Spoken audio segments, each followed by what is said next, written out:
بسم اللہ الرحمن الرحیم۔ آیت الکرسی کی مختصر تشریح۔ سورۃ البقرہ کی آیت نمبر 255 جو کہ آیت الکرسی کے نام سے مشہور ہے۔ تو آئیے جانتے ہیں کہ آیت الکرسی میں اللہ تعالیٰ کی کون سی صفات اور کون سی خوبیاں بیان کی گئی ہیں۔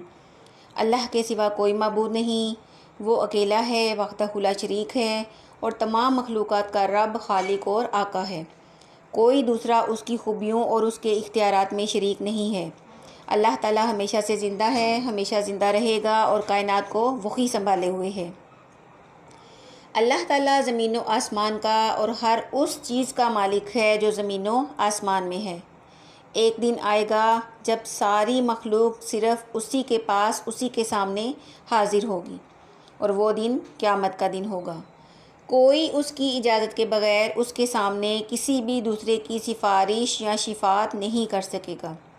کوئی پیغمبر اور کوئی مقرب ترین فرشتہ اللہ تعالیٰ کے حضور اس کی اجازت کے بغیر زبان تک کھولنے کی جرأت نہیں رکھتا۔